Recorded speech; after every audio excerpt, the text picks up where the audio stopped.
अगर पिछले क्लास की बात करें हम लोग, तो हम लोगों ने क्या निराश हुआ जाए पाठ में कुछ पढ़ भी लिया था, बताइए। Yes, sir. Yes, sir. हाँ? Yes, sir. अच्छा, स्क्रीन सबको दिख रही है कि नहीं? Yes, sir. No, sir. Sir, दिख रही थी। अब दिख रही है? Yes, sir. Yes, sir. Yes sir, Yes, sir. Very good, दिख रही तो बड़ी अच्छी बात है। तो हम लोगों ने कहाँ तक पढ़ लिया था?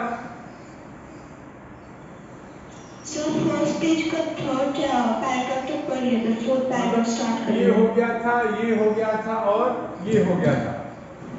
Yes, sir. Yes, sir. ठीक, यहाँ से पढ़ना है ना। Yes, sir. देखो ऊपर 2-3 पैराग्राफ में अगर देखो तो जो लेखक है इस पाठ के, क्या निराश हुआ जाए, उन्होंने ये बताया कि भारतवर्ष में इस समय चारों तरफ उनके हिसाब से, लेखक के हिसाब से, जो व्यक्ति काम नहीं कर रहा है वो सबसे अच्छा है, जो काम कर रहा है वो बुरा है। क्योंकि जो काम कर रहा है उसके ऊपर तमाम तरह के आरोप लग रहे हैं, लोग किसी के अवगुणों की ज़्यादा बखान कर रहे हैं, गुणों को भूल जा रहे हैं।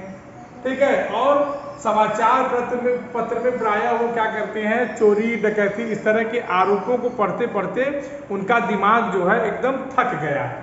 यहाँ तक बात हो गई थी। Yes, sir. आगे देखते हैं, कहते हैं कि यह सही है कि इन दिनों कुछ ऐसा माहौल बना है कि ईमानदारी से मेहनत करके जीविका चलाने वाले निरीह और भोले भाले श्रमजीवी पीस रहे हैं और झूठ तथा फरेब का रोजगार करने वाले फल फूल रहे हैं। ईमानदारी को मूर्खता का पर्याय समझा जाने लगा है। सच्चाई, देखो यहाँ थोड़ा सा गलत लिखा है, इसको सही कर लेना आप लोग। ये लिखा जाएगा ऐसे, सच्चाई। ठीक, सच्चाई केवल भीरू और बेबस लोगों के हिस्से पड़ी है। ऐसी स्थिति में जीवन के महान मूल्यों के बारे में लोगों की आस्था ही हिलने लगी। देखिए ऊपर वाले पैराग्राफ से अगर इसकी तुलना करिए तो लेखक लिखते हैं कि यह सही है, मतलब ये इस चीज को आप भी देख सकते हो, हम भी देख सकते हैं कि इस समय कुछ ऐसा ही इन्वायरमेंट है, ऐसा ही वातावरण है, ऐसा ही पर्यावरण है कि जो व्यक्ति सत्य की राह पर चल रहा है, जो व्यक्ति सच्चे दिल से ईमानदारी से अपना काम कर रहा है, वो परेशान है। और जो व्यक्ति झूठ, फरेब, लूट खसोट इत्यादि रूप से अपना जीवन यापन कर रहा है, तो क्या है, उसको तमाम तरह की भौतिक सुख सुविधाएं उपलब्ध है। ठीक, ईमानदारी को मूर्खता का पर्याय समझा जाने लगा है। अगर कोई व्यक्ति ईमानदार है, सीधा है, तो लोग उसको कहते हैं कि अरे ये तो मूर्ख है, एकदम पागलों की तरह रहता है। सच्चाई केवल भीरू और बेबस लोगों के हिस्से में पड़ी है। सच कौन बोल रहा है? भीरू माने जो डरपोक हो, बेबस जो बेचारा हो, वही सच लोग, मतलब अगर जो सच बोल रहा है, अगर जो ईमानदारी के पद पर है, तो लोग कहते हैं कि ये डरता है इसलिए हमेशा एकदम दब के रहता है। ठीक, ऐसी स्थिति में जीवन के महान मूल्यों के बारे में लोगों की आस्था ही हिलने लगी है। और जब इस तरह का माहौल बन जाए कि जो व्यक्ति ईमानदारी से काम करना चाहे उसको ईमानदारी से काम न करने दिया जाए और उसकी जगह पर उसको मूर्ख समझा जाए, तो लोग सच्चे मार्गों पर या अच्छे रास्तों पर चलने से हिचकने लगेंगे। बताइए बात सही है कि नहीं? इस पैराग्राफ में किसी को कोई दिक्कत? No, sir. भीरू माने डरपोक, लिख लीजिए।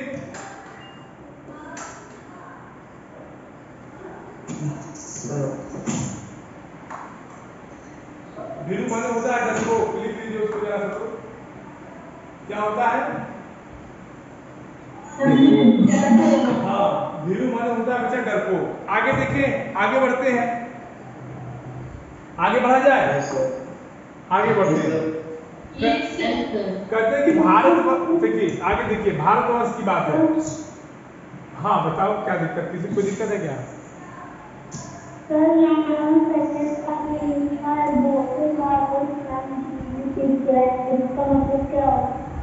बेटा आवाज आपकी नहीं आ रही।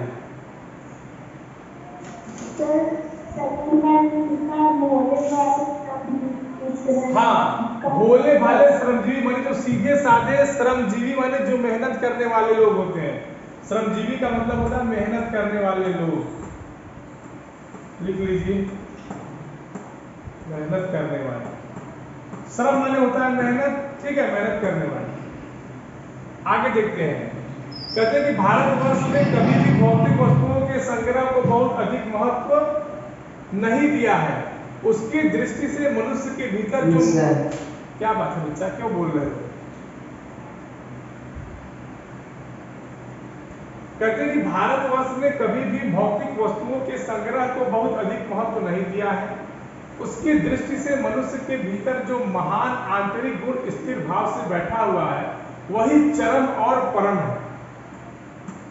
लेखक लिखते हैं यहां से यहां तक कि भारतवर्ष, हमारा जो भारत देश है, हमारे जो भारत देश के पुराने मनीषी थे, जो विद्वान थे, जो हमारे देश के पूर्वज थे, विद्वान मनुष्य, वीर पुरुष लोग थे, उन्होंने कभी भी बहुत भौतिक वस्तुओं के संग्रह को बहुत अधिक महत्व नहीं दिया।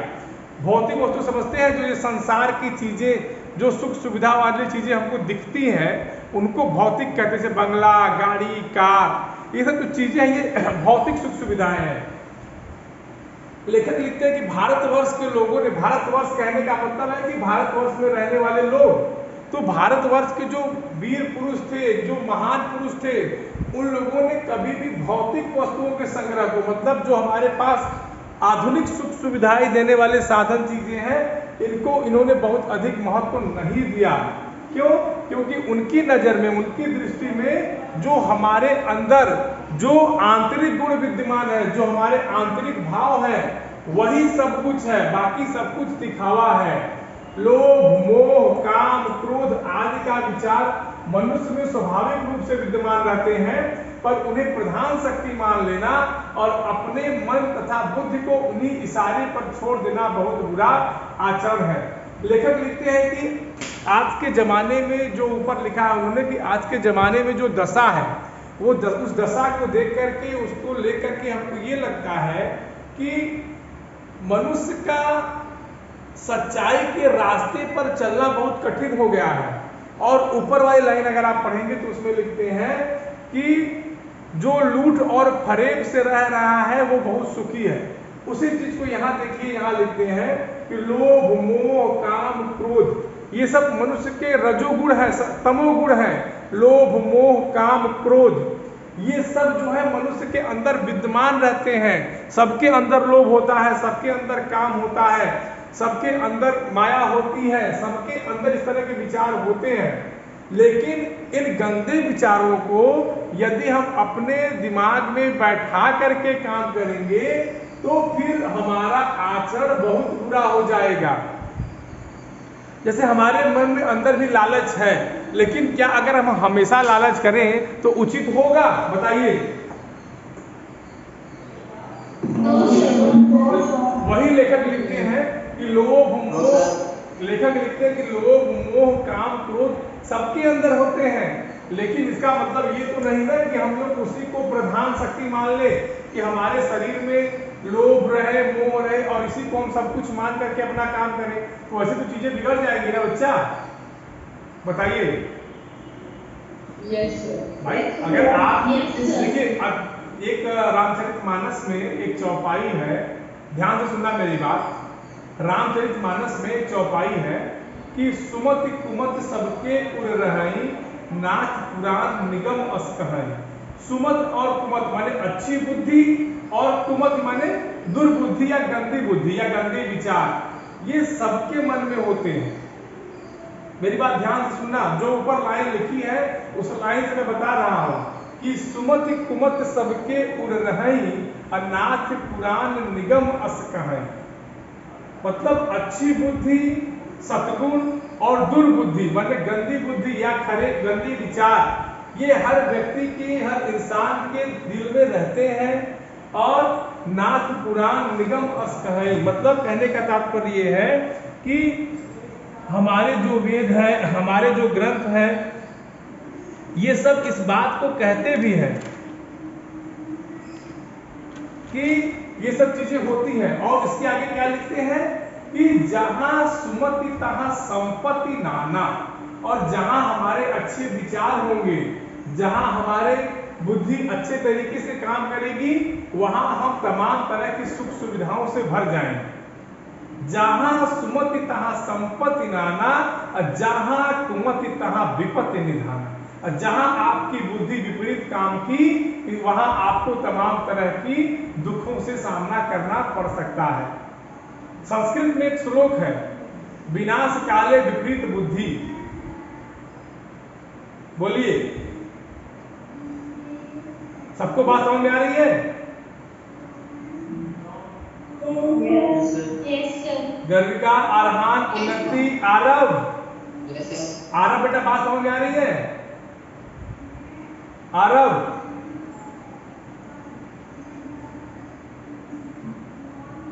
आरव, चलिए यहां तक बात समझ में आई सबको? Yes sir. गर्विका, गर्विका, गर्विका, कोई दिक्कत बेटा? No sir. चलो वेरी गुड। Yes sir. चलिए चलिए आगे देखते हैं।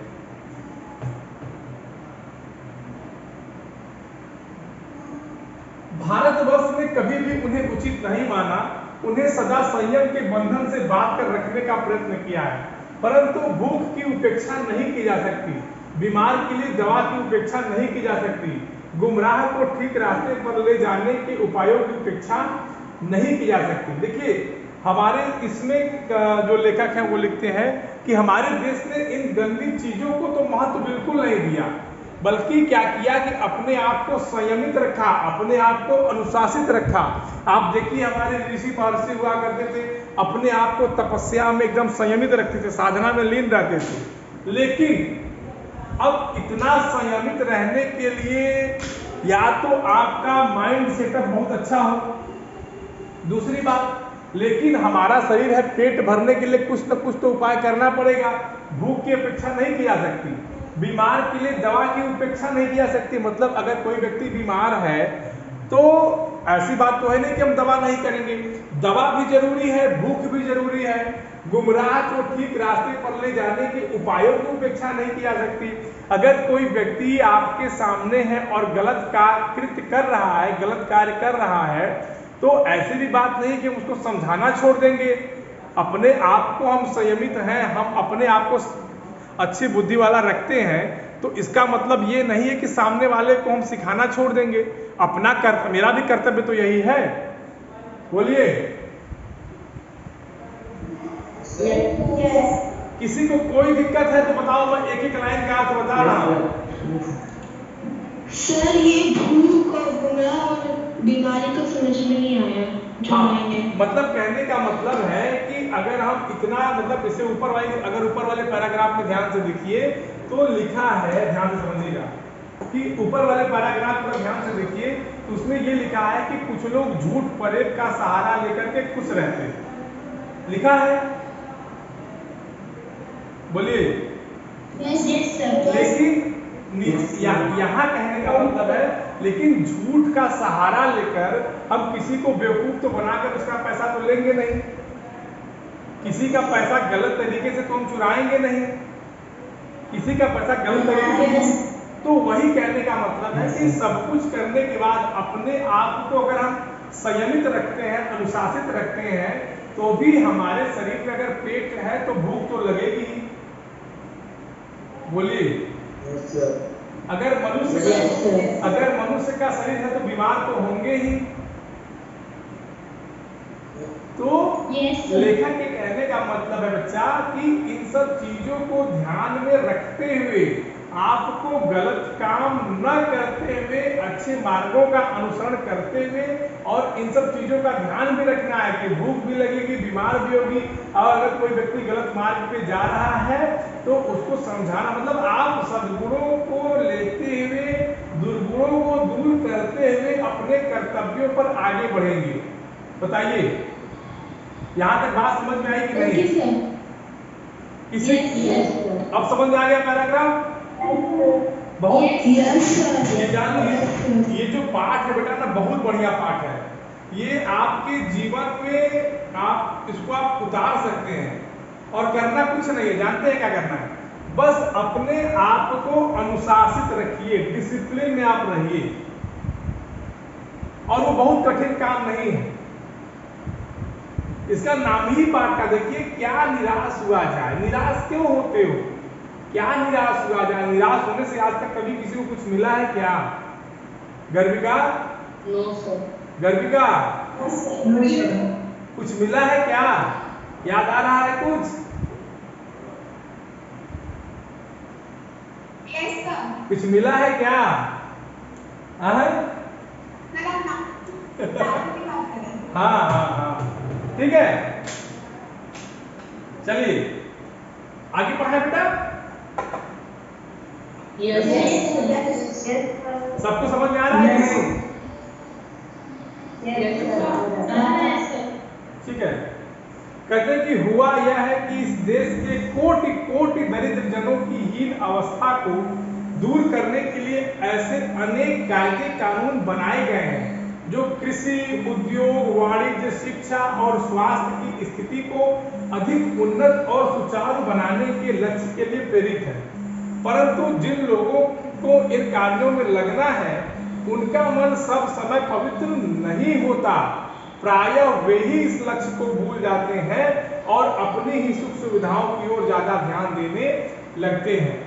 अब देखिए, ये पैराग्राफ वर्तमान भारत को आईना दिखा रहा है।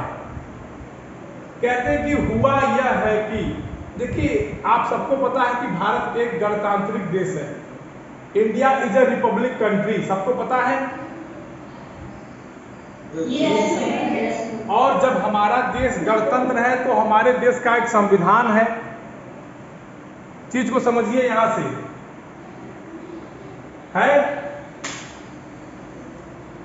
कहते हैं कि हुआ यह है कि इस देश के कोटि कोटि दरिद्र जनों की हीन अवस्था को दूर करने के लिए, मतलब हमारे देश में जो बहुत गरीब हैं, जो अति पिछड़े हैं, उनकी अवस्था को सुधारने के लिए, उनके गरीबी को दूर करने के लिए, उनको समानता में लाने के लिए, उनको समान सबके बराबरी में लाने के लिए अनेक ऐसे कानून बनाए गए हैं जो कृषि, उद्योग, वाणिज्य, शिक्षा और स्वास्थ्य की स्थिति को अधिक उन्नत और सुचारू बनाने के लक्ष्य से प्रेरित है।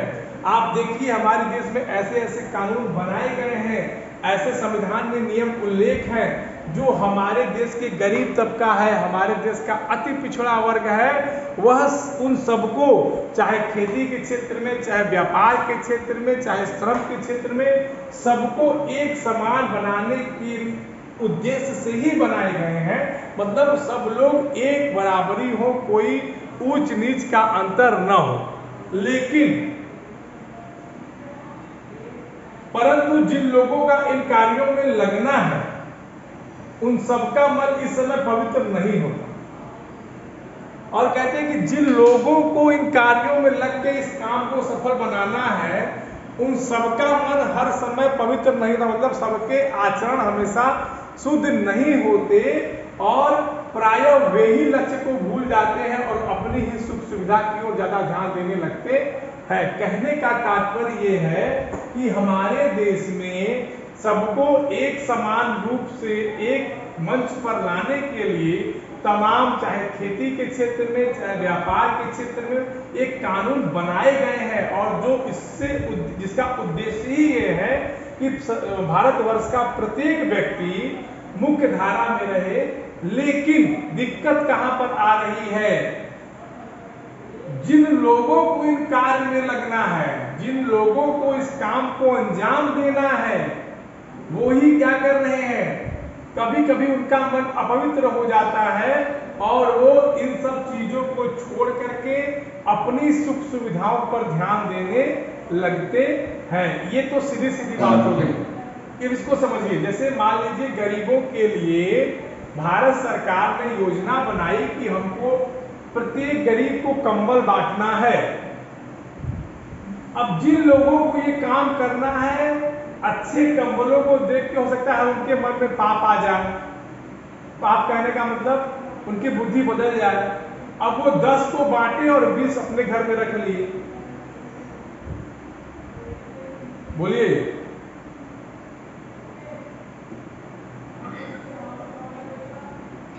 Yes. किसी को कोई दिक्कत इस पैराग्राफ में?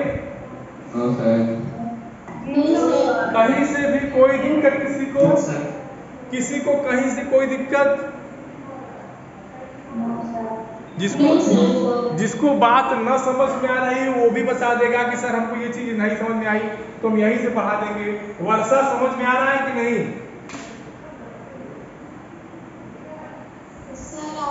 रुचि, पूनम, उन्नति, महिमा, वर्षा, एंजल, खुशी, आरहान। आरहान बेटा, Sir, आ रहे समझ में। आरहान, सचिन, सर, कोटि कोटि दर्जनों का मतलब क्या होगा? कोटि कोटि माने बहुत, कोटि माने होता है क्या? करोड़ करोड़।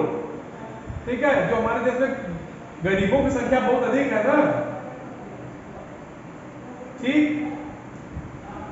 Yes. वो नेक्स्ट एक बार फिर से रीड कर दीजिए। हाँ बता, कौन सी लाइन बताओ, कौन सी लाइन? कोटि कोटि वाली सर। हाँ, वेरी गुड। देखो ऐसे नहीं समझ अगर पूछ लिया करो तो हमको आसानी होगी बताने में ना, और मामला यहीं पे क्लियर भी होता चला जाएगा।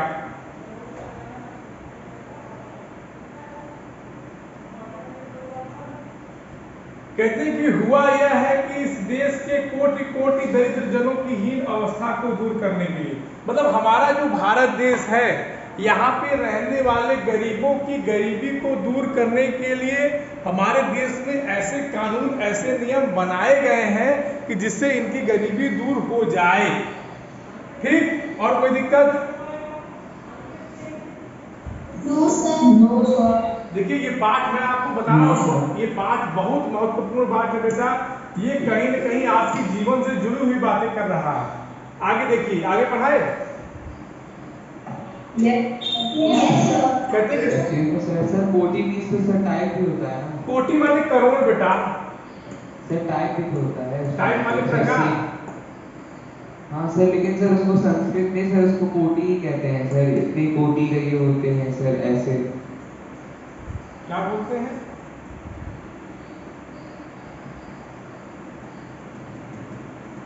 सर संस्कृत में करोड़ को सर कोटि कहते हैं। कोटि माने प्रकार जो होता है वो भी सही कह सकते हो कि अनेक प्रकार के गरीब रहते हैं, कोई दिक्कत नहीं। ठीक है, जिसको जहां लिखा तो कंफ्यूजन यहीं पे दूर कर लिया करो। ठीक, आगे देखिए। कहते हैं कि भारतवर्ष सदा कानून को धर्म के रूप में देखता आ रहा है। आज एकाएक कानून और धर्म में अंतर कर दिया गया है। धर्म को धोखा नहीं दिया जा सकता, कानून को दिया जा सकता है। यही कारण है कि जो लोग धर्म भीरू हैं वो कानून की त्रुटियों का लाभ उठाने में संकोच नहीं करते। क्या कह रहे हैं कि भारत में, देखिए हमारे भारत में दो चीजें हैं। ठीक, एक धर्म है, दूसरा कानून है। और भारतवर्ष सदा कानून को धर्म के रूप में देखता आ रहा है। मतलब हमारे यहाँ जो कानून है हम उसी को धर्म मानते हैं, लेकिन कुछ राजनीतिज्ञों द्वारा आज कानून को अलग कर दिया गया है और धर्म को अलग कर दिया गया है। और धर्म की लड़ाई कानून से आ गई है, कानून की लड़ाई धर्म से आ गई है। आप देख रहे हैं समाज में, आपको बताने की ज्यादा जरूरत नहीं है। बताइए, बात समझ रहे हैं कि नहीं? उसमें भी क्या है देखिए, कहते हैं कि धर्म को धोखा नहीं दिया जा सकता। आप देख लीजिए, आप अपने धर्म के विपरीत चल ही नहीं सकते। ठीक, और कानून को दिया जा सकता है। कानून की आंख में आप धूल झोंक सकते हैं, झूठ बोल सकते हैं, लेकिन धर्म से अगर झूठ बोलेंगे तो भाई बात खत्म हो जाएगी। यही कारण है कि जो लोग धर्म भीरू हैं, मतलब धर्म से डरते हैं, वे कानून की त्रुटियों से लाभ उठाने में संकोच नहीं करती। आप देख लीजिए हमारे देश में जितने भी दंगे होते हैं विभिन्न संप्रदायों में, कानून में जाते ही वो अपने धर्म संप्रदाय की बातों को लागू कर देते हैं, कानून को वहां नहीं मानते। बताइए, अगर आप इस बात को ध्यान से देखें तो हमारे यहाँ जो सांप्रदायिक दंगे होते हैं, विभिन्न कम्युनिटियों में जो दंगे होते हैं, जब वो अदालतों में पहुंचते हैं, न्यायालयों में पहुंचते हैं, तो वहां अपने अपने धर्म की दुहाई देने लगते हैं। ठीक है, किसी को त्रुटि मतलब क्या होता है? त्रुटि माने गलती, मिस्टेक। और कुछ नो सर। यहाँ तक किसी को कोई दिक्कत? No sir. चलिए, वेरी गुड। नहीं दिक्कत, आगे पढ़ा दें एक पैराग्राफ और कि अगली क्लास में पढ़ाएंगे? हमारी अगली क्लास में बच्चा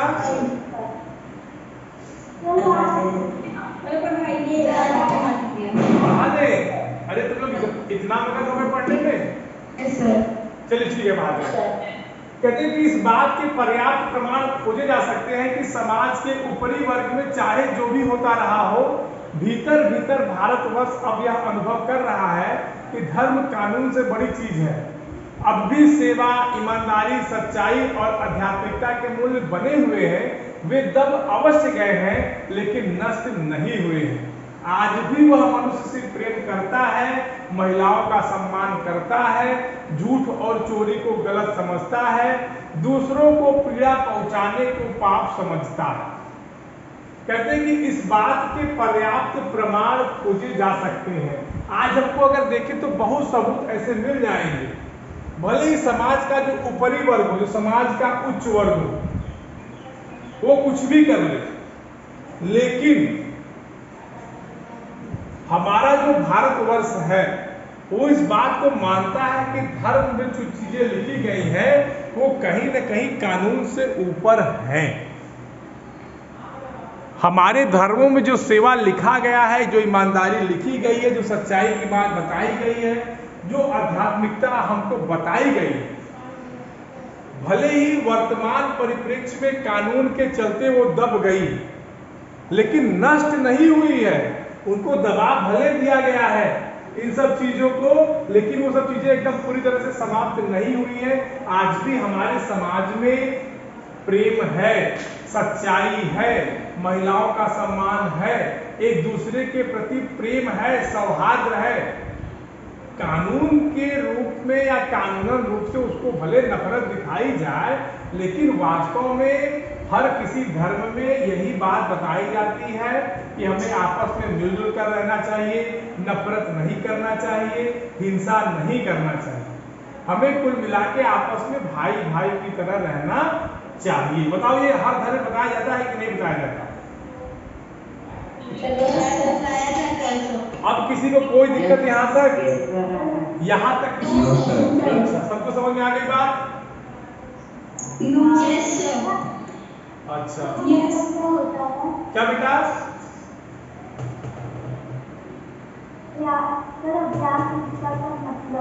आध्यात्मिकता माने आपका दिमाग या आपका जो मन है वो सदैव अच्छी अच्छी बातों पर, भगवान के भजन में, आपके धर्म ग्रंथों को पढ़ने में लगा रहे, एकदम सत्संगी रहे, आप एकदम अनुशासित रहे, उसी को आध्यात्मिकता कहते हैं, स्पिरिचुअलिटी।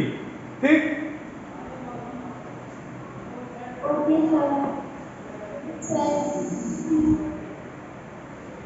कहते हैं कि हर आदमी अपने व्यक्तिगत जीवन में इस बात का अनुभव करता है। और सही बात है भाई, अगर अपने व्यक्तिगत जीवन को हम देखें, समाज को न जाए, तो हमको भी रोड पर चलते हुए एक बच्चे को भीख मांग कर देखते हुए दया आती है। बोलिए हाँ। अगर कोई छोटा बच्चा है, आप किसी बड़े मॉल में जाइए, उस मॉल के बाहर आपको मास्क या अन्य कोई खिलौने बेचता हुआ नजर आता है तो आपको दया आती है, आपके मन में करुणा उभरती है कि बेचारा कितना छोटा है और अपना बेच बेच के जीवन यापन कर रहा है। बोलिए, इसका मतलब कि आपके मन में दया भावना कहीं न कहीं अभी भी दबी है। अगर आपको दया आ रही है, आपको दूसरों के दुखों को देख के रोना या आपकी आंखों में आंसू आते हैं, तो इसका सीधा मतलब कि अभी आपके अंदर इंसानियत है। और भगवान से यही प्रार्थना है कि वो इंसानियत आपके अंदर सदैव बची रहे, किसी भी परिस्थिति में आप न बदलें, आप अपने ईमान को न डगमगाने दें, आप अपने अच्छे व्यवहारों से बिल्कुल न भागें, आपका जो कर्तव्य है उसको करते रहें। गलत चीजें बेटा शुरुआत में बहुत अच्छी लगती हैं, लेकिन एक बात मेरी याद रखना कि आगे चल करके बहुत दुख देता है, उसका अंत बहुत बुरा होता है। आप इतिहास उठा करके देख लीजिए, जिसने भी भारत पर आक्रमण किया, भारत को लूटा, उसकी क्या दशा हुई। आज के परिप्रेक्ष्य में देखिए, जो लोग बदमाशी करते हैं, जो लोग तमाम तरह के अनाचार अत्याचार करते हैं, उनकी क्या दशा होती है। वो उनको बीच मैदान में सड़क पर गोली मारी जाती है, पता है कि नहीं ये सब बात। आतंकवादियों को देखिए, वो क्या करते हैं, दूसरों को नुकसान पहुंचाते हैं, और हमारे सेना के जवान उनको 1 मिनट के अंदर भगवान से मुलाकात कराते हैं। तो बुरे काम का हमेशा बुरा नतीजा होता है, ठीक है। तो इन सब चीजों को हमें ध्यान देना है। इसीलिए इस पाठ का नाम है क्या निराश हुआ जाए। हमको इन सब चीजों को देख के दुखी होते समय भी इस बात को ध्यान रखना है कि इनका उसमें लिखा था एक लाइन कि अगर कोई व्यक्ति गलत मार्ग पे है तो उसके उपायों की उपेक्षा तो नहीं की जा सकती। लिखा था ना ये लाइन, जैसे पेट है तो भूख Yes. हाँ वही सब बात, ठीक। कहते हैं कि समाचार पत्रों में भ्रष्टाचार के प्रति इतना आक्रोश है, यही साबित करता है कि हम ऐसी चीजों को गलत समझते हैं और समाज में उन तत्वों की प्रतिष्ठा कम करना चाहते हैं जो गलत तरीके या धन या मान का संग्रह करते हैं। आजकल समाचार पत्र भी देखिए तो तमाम तरह के ऐसे भ्रष्टाचार के ऐसे खबर आपको मिलेंगे जो हम लोगों को ये सोचने को मजबूर करते हैं कि क्या यार ये गलत तरीके से कमाया गया धन हम लेके करेंगे क्या। ये अब आप देखिए ना, इस नेता ने या इस मंत्री ने या इस व्यक्ति ने इतने करोड़ का लोन लेकर भारत देश से बाहर चले, ये क्या है, चोरी ही तो है। अगर आप किसी के धन को हर लेते हैं, छीन लेते हैं, तो चोरी ही तो हुई, बोलिए। Yes. तो उससे क्या होता है कि Yes. प्रत्येक भारतवासी व्यक्ति के मन में उनके प्रति गुस्सा आता है, ठीक। चलिए इसके आगे अगली क्लास में पढ़ेंगे हम लोग, ओके। किसी कोई दिक्कत? No, sir. No, sir. आनंद आया पढ़ने में कि नहीं? Yes, sir. ओके बेटा, थैंक यू। थोड़ा सा आप लोग खाने पी लीजिए, ब्रेक टाइम है, ठीक है। Yes. ओके बेटा, thank you. Thank you, sir. Thank you बेटा, thank you. Sir thank you sir. Thank you, sir.